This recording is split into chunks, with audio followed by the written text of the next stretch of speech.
I am speaking to you from the Cabinet Room at 10 Downing Street. This morning, the British ambassador in Berlin handed the German government a final note stating that unless we heard from them by 11 o'clock, that they were prepared at once to withdraw their troops from Poland, a state of war would exist between us.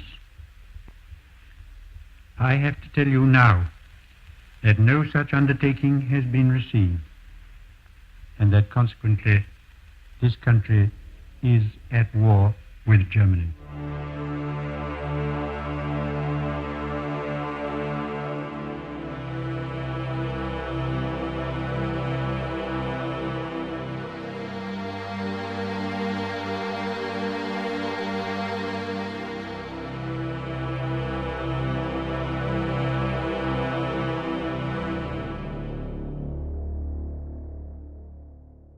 Shortly after the outbreak of war, a matter of a few hours, the first air raid siren sounded over Plymouth.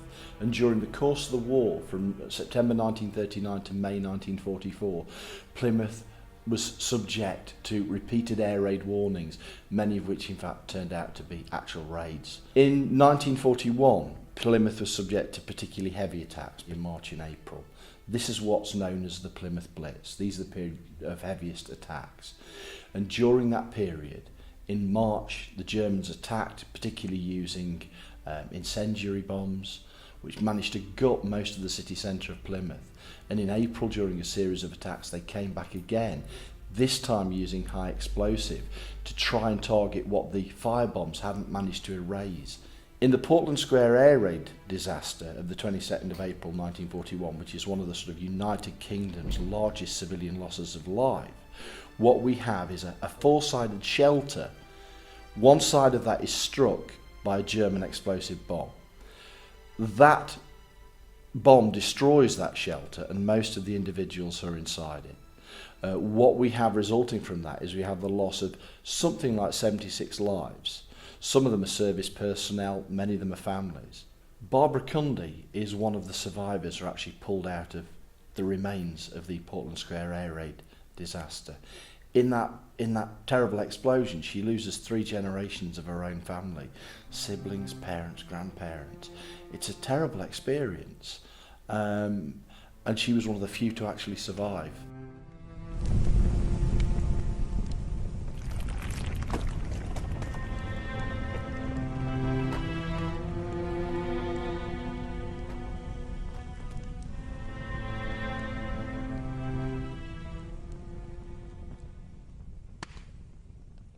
I think the siren went between about 9ish, I should think, but some say it was earlier than that. But we was all ready to go down the shelter.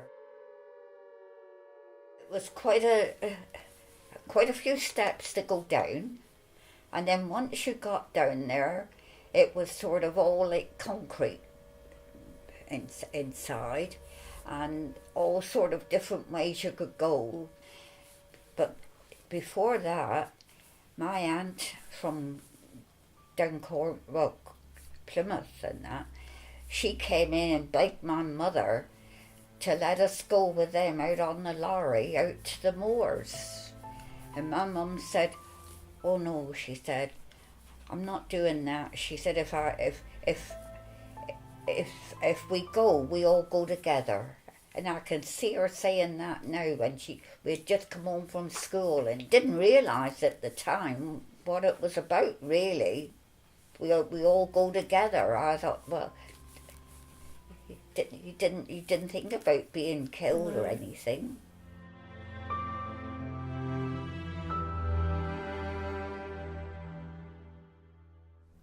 It's hard to know precisely what happened in that shelter. You know, maybe you have a situation whereby the bomb hit one of the entrances and the blast is effectively coming in. And that's what I suspect happened. with some of the square shelters, you can actually have the sort of concrete lid of the thing cracking and caving in on people. I don't think that actually took place in the Portland Square air raid disaster, because it's actually sort of it's tunnel shaped. It's harder to crack something like that than a flat surface. So really, you're dealing with the effect of blast.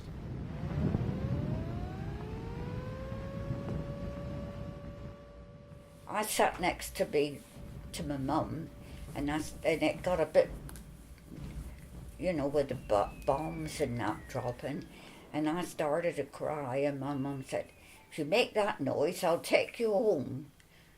So I put my head down on her lap and went to sleep.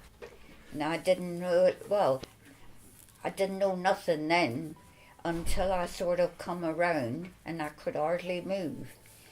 And then all of a sudden, I was shouting help, and this man came over and said, "All right, my love." He said, I'm coming." So he soon had me out of this here, more like a grave it was then, when you couldn't move. 3 individuals are pulled out of the wreckage, and they managed to make a full recovery. Some of the individuals are pulled out and they later die in hospital. So something like 76 lives are lost in that air raid disaster on the 22nd of April 1941. I was lucky to be alive. I didn't think that was so for a long time after, when you realised. But I've had a good marriage, and I got a nice the 4 that I lost, I've had give back to me, really. Children, grandchildren and that. I think it does people who actually went through it does them good to get it off their minds as well, and to let people know what it was like.